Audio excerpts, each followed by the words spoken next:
선박 제조 공정을 잠깐 보겠습니다. 상선, 특수선 종류별로 할 수 있는데요. 굳이 뭐 이렇게 한 공장에서 다 생산해야 될까요? 부품을 전부 다 운송비만 들면 될 때 운송비가 좀 들긴 하겠네요. 그래서 다른 공장에 동시에 10군데, 100군데 동시에 주문을 해서 동시에 그냥 딱 만들어보는 항공기도 이렇게 할 수 있거든요. 항공기도 주요 부품들, 그 다음에 이런 것들을 한꺼번에 여러 공장에 맡겨갖고 규격과 치수가 딱 맞다. 그러면 조립만 하면 되면 되거든요. 그래서 로봇도 그렇고 한 공장에서 뭐하러 다 생산하느냐라는 거죠. 저 부품 업체들이 납품받을 때가 많은데, 그래서 이거를 미리 이것을 잔뜩 갖고 있다가 유사시에는 이렇게 딱 조립만 해갖고 들어오는 이런 방법도 있을 수 있다. 그 나라에서 못 나가게 할 수도 있기 때문에, 그래서 이런 부분 다양한 선택지가 있습니다. 무인도에 한다든지 그 나라의 생산 설비를 약간 이렇게 전장과 떨어진 지역에 한다든지 뭐 다양한 부분이 있겠습니다. 네네. 세계 최대의 도크와 크레인 38개 자동화된 공장 설비 이런 것들, 그다음에 이렇게 있는데 조성해양 사업에 뭐 이런 것들, 그다음에 이게 그 중요한 어떤 지리적인 입지 조건 이런 것들, 뭐 이런 것들이 있어야 된다는데요. 설계 공정, 초기 설계 단계에서 건조 계약서 및 사양서를 기준으로 선형 및 프로펠러 설계와 모형 시험이 수행된다. 배가 기우는 정도와 보건력 계산, 기본 설계, 배의 중간 부분, 주요 격벽, 선체 구조와 갑판, 외부 형상 등의 구조 설계. 이게 설계회사에게 맡기면 될 텐데요. 설계사가 제대로 된 설계에서만, 반도체도 설계만 하고 생산은 다른 데서 하는 사람들이 있어요. 상세 생산 설계 단계에서 선체 구조도, 배관 개통도, 선체 블록 및 의장품의 제작도가 작성된다. 절단 공정, 항공기 설계도 그렇다는 거예요. 항공기 설계만 하고 제작은 다른 하청업체들에게 맡겨서 부품을 조립하는 이런 방법으로 하면 100대도 한꺼번에 조립한다 이 말씀이에요. 네. 1000대도 한꺼번에 조립하고 뭐하러 그러느냐라는 거죠. 한 공장에서 뭐하러 생산해. 그러니까 혼자서 다 하려니까 힘들다 이 말씀이에요. 설계대로 철판을 자르는 공정. 철판은 녹방지 페인트를 칠한 다음에 컨베이어를 타고 절단 공정으로 들어간다. 그래서 컴퓨터 전송된 설계 정보를 토대로 전자동 절단 기계가 도면에 따라 철판을 자른다. 잘려진 철판은 저마다 번호를 보였고 제품별로 구분해 조립 공정으로 옮겨진다. 한번 조립 공정. 절단된 철판들을 용접으로 붙여서 큰 덩어리 블록으로 만든다. 공장 입구에서 평철판을 이어 붙이고 세로뼈대와 가로뼈대를 끼워 맞추고 용접하는 과정이 컨베이어 라인을 통해서 완성된 흐름 생산 설계 체계를 갖고 있다. 그럼 절단된 철판을 정확히 맞춘다. 그러면 다른 데서 절단을 해갖고 갖고 와야 되는데 대신 비용이 증가하겠죠. 여기서 차라리 절단하는 게 낫겠죠.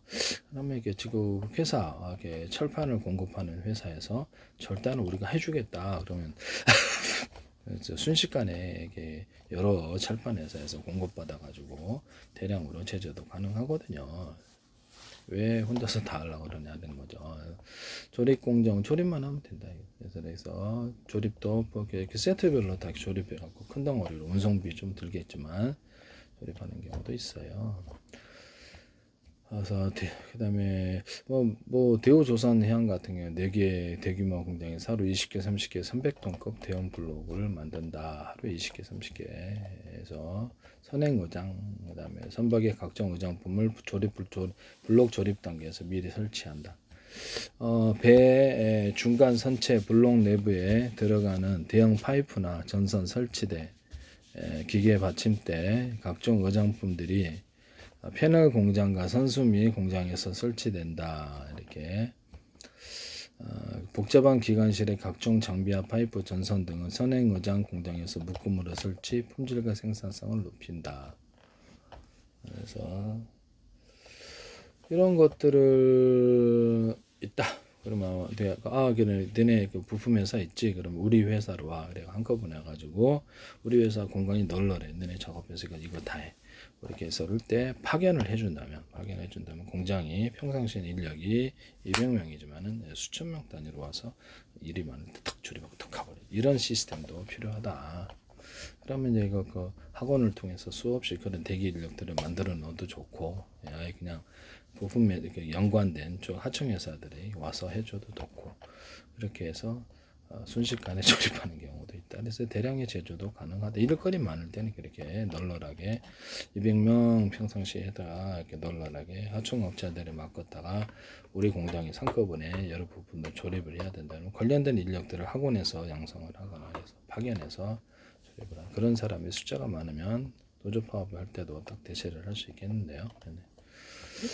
새로 만들어진 배에 유사시 파업을 해버리면 어떻게 해요? 골치 아프지. 새로 만들어진 배에 녹이 슬지 않도록 페인트를 칠하는 공정.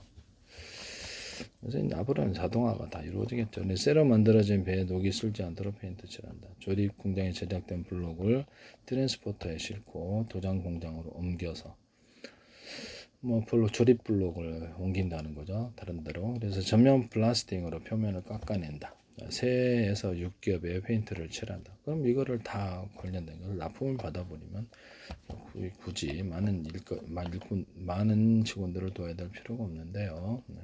블록끼리 연결부는 도크에서 영접 작업이 끝난 뒤 마무리 도장을 한다. 대우 조선해양은 4곳의 대형 도장 공장을 갖추고 있다. 부식 방지 효과가 뛰어난 원시의 모양 친환경 페인트 이렇게 탑재 조립과 도장을 마친 블록을 도크에서 안전한 배 모양을 완성한다. 도크장 근처 5개 자립장 몇 개 작은 블록을 연결해 대형 블록으로 만든다. 드라이 도크 안에 차곡차곡 용접. 그렇죠. 순식간에 10대, 20대도 동시에 만들 수 있어요. 이렇게 하면. 이론적이긴 하지만 대형 조성은 30만 톤 유조선의 경우 120개 작은 블록을 가로 세로 40m 무게 780톤의 대형 블록을 80개로 더 크게 조립하여 900톤 골리아 크레인으로 들어앉는 공법을 사용한다. 대형 선박과 해양 플랜트 건재 높은 경우 그렇죠. 어떤 공장의 부품 회사에 취직하게 하고 원래 이제 이 조립 공정이라든지 필요한 대규모 인력이 필요할 때 그것도 이 사람들이 다 알고 있는 거예요. 취직은 안정적으로 시켜주고 일자리 있고 불러할 때 필요할 때 불러서 같이 딱 이렇게 되면 되게 다른 회사에 취직하면 되죠. 월급은 그쪽에 씁니다. 하청을 여기서 주고 대신 대형 선박과 해양 플랜트 건조에 높은 경쟁을 갖추어 진수 겉모양이 완성된 배를 물에 띄운다. 진수 전 배 몸통 블록들과 선실 주엔진 프로펠러 등의 탑재가 끝나면 마무리 도장 작업을 한다. 도크에 물을 채워 배를 띄운다.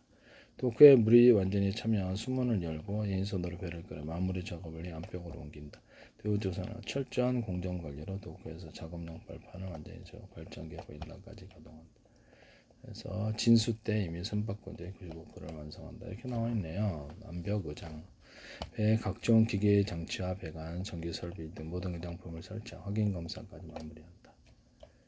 그래서 미리 설치된 받침대에 엔진 보일러 각종 장비와 선미 경영실의 각종 이거 보면 건축물을 할 때도 블록을 만들어서 조립하면 빠르잖아요. 네.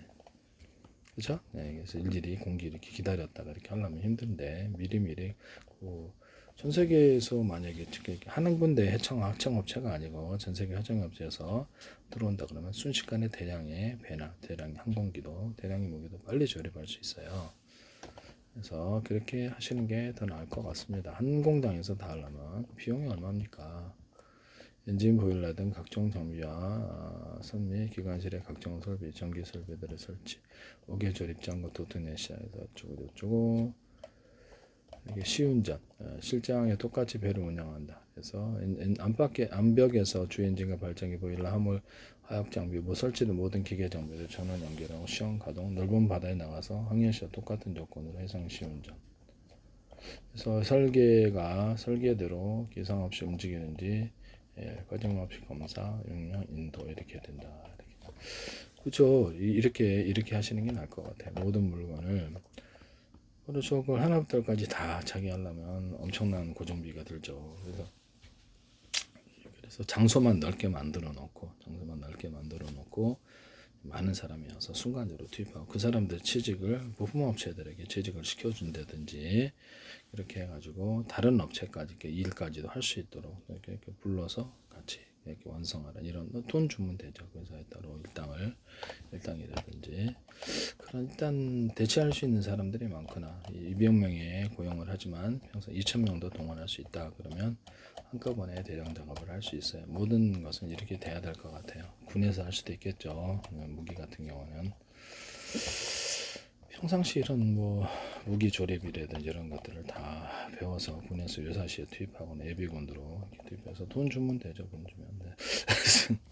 그런 것들을 아니면 어떤 취직 회사에 취직을 시켜서 대기하고 있다가 그 일 하다가 이렇게 유사시에 투입되는 이런 구조도 있을 수 있다. 그러면 기술자가 지금 전쟁 중에 도망가거나 이런 거 하면 하나도 못 하겠네. 대기 인력들이 많아야 되겠죠. 그죠? 못한다는 거 아니에요. 네네. 이런 부분을 말씀을 드립니다. 그래서 200명의 인력이 필요한 곳에 유사시에는 2만 명도 이렇게 확충을 할 수 있도록 그렇게 하는 게 낫지 않을까라고 생각이 드네요. 어차피 사람이 투입되는 작업이 많기 때문에 그래서 앞으로 공장 가동으로 다 되겠지만은 그런 방법도 있다. 수없이 학원을 통해서 그런 관련 직업들을 기술을 교육을 시켜서 그런 사람들을 후보군들을 많이 만들어 놓는 게 도움이 될 것 같아요. 다른 데 취직을 했다가 그 일까지도 시키고 이게